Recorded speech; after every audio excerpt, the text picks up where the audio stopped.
What's up guys, it's your boy Zion, and I wanted to bring you this real quick video to talk about some of the game-breaking glitches that are in Borderlands the pre-sequel.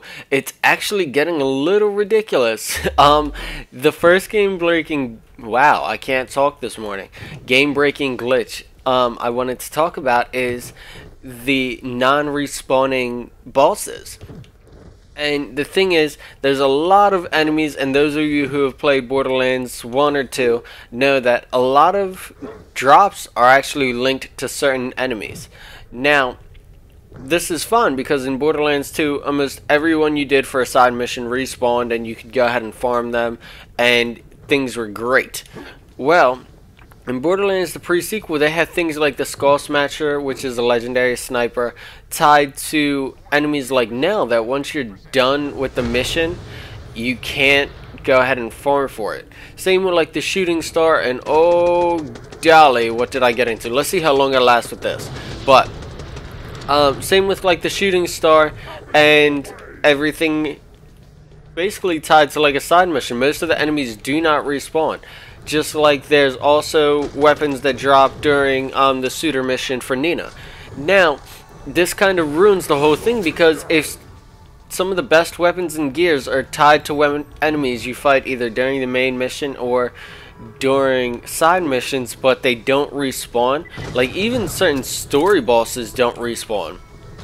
So it's kind of disheartening when you realize that you can't get some of the best gear in the game unless you're redoing the story over and over again. Now the problem with this is, how are you going to go ahead and redo the story and make it so people want to continue playing and stuff when they can't get your best gear? It's kind of an issue.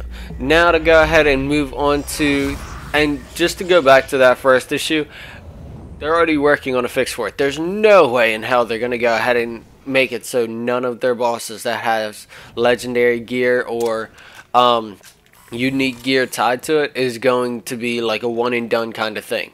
They're going to go ahead and fix that so they are farmable, change it so you can actually kill them multiple times and they'll be around, and you don't have to go ahead and like back up your save and just keep quitting out and everything to go ahead and farm them. So now to move on to the next topic at hand is the vehicle glitch. And I'm actually going to get in a vehicle right now, but I don't believe it's going to work with my build that I have going right now.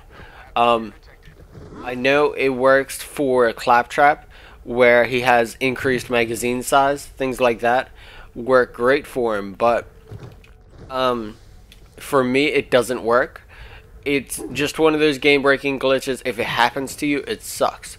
So what the actual glitch is in Borderlands, if you go ahead and hop into a vehicle, you can go ahead and basically unspec all your skill points. It makes like your skill points null and void, or I shouldn't say all, it's just the boost ones. So ones that raise your health, your magazine size, things like that, you could lose simply because you got in a vehicle. Now the problem with this is, because you're probably thinking, okay, that's not too bad, I can probably avoid vehicles and just run everywhere. It's not too hard, and especially with jetpacks you can get around really, really fast. True, but when you go ahead and look at it as the point of, if I want to move anywhere in these giant ass maps any kind of quickly, it's a hell of a lot easier to do in a vehicle. Like, they kind of made giant maps where you really need a vehicle, and then there's this glitch in the game where if you so much as sit in one and hop out, you go ahead and lose all your buffs on your character. Like, it sucks. There's no other way to describe it. And what really sucks about it is you have to save and quit to go ahead and get it to come out. Like, to get the glitch to stop working, you need to save and quit and basically start all over from wherever you were. It's like that detrimental, which absolutely sucks. But like I said, it doesn't work for me. I've heard other people have that problem. It's more than likely their build. I've even tried speccing into like every buff skill possible for Wilhelm and seeing if it works, and so far I've had no success getting that glitch to work for me personally, but I do know it's happening to other people. So They're definitely going to fix that too. There's no way, especially when in one of their main story missions where you have to go meet Pickle, you have to get in a Stingray. There's no way of getting around that. Like, you absolutely have to. So, they're definitely going to fix that soon. It's just one of those other glitches you just have to wait until they fix. But it's kind of a shame that they took so much time designing vehicles, putting fast travels, and then they never checked to see, oh hey, my health goes down if I jump in this. Like, it's just a little disheartening to see that they didn't go ahead and test that before releasing the game. And it's one of those key, like, pivot, I can't even say the word. But it's one of those key functions that the whole game is based around. It's huge maps. You kind of need vehicles to get anywhere. Like, just me running back to my vehicle right now takes forever when I could have just flown over on my Stingray and been there in 2 seconds. So that's another game breaking glitch. And then there was one more. It's not so much game breaking as it's just like, it's just one of those things where it's like, why would I play as any other character? So inside of the game you can go ahead and spec Nisha out, and she has a broken class mod. If you get the legendary class mod, the Celestial Lawbringer, it goes ahead and boosts all her skills, but it's glitched. So instead of boosting things normally and just making her slightly stronger, it boosts them by like 200–400%. So it boosts her damage, her fire rate, almost every single one of her skills by 200–400%.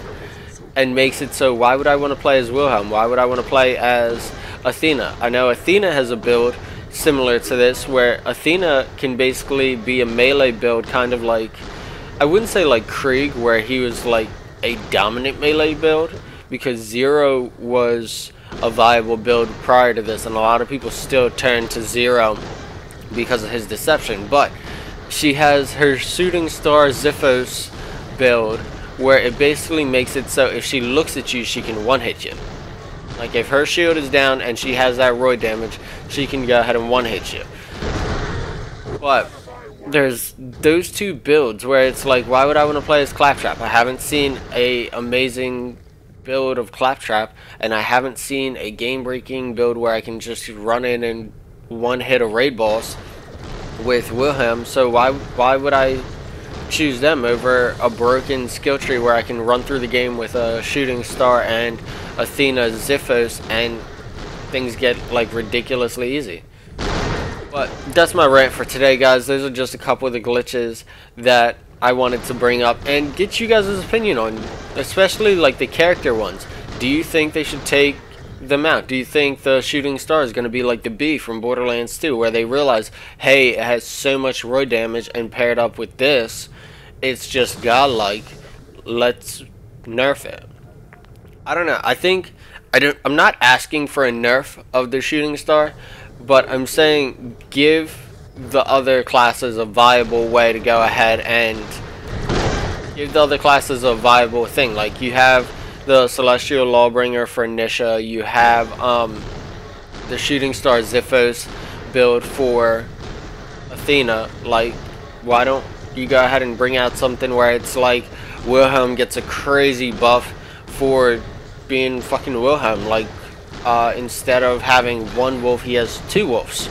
Something like that, where it's like it helps him out. Or do something for Claptrap, things like that. Just make it so it brings balance back simply by going ahead and like making it so all the characters are viable options late game, and have just the same amount of like badassery. You want your characters in your game to feel like badasses, and so far they've done a wonderful job of doing that. But now it's become, I can kill the raid boss in like 30 seconds with Nisha using the Celestial Lawbringer, or I can run around, never have to worry about dying because I just used the Miss Moxie's probe with Athena's Ziphos and have giant massive health regeneration because I can one-hit everything.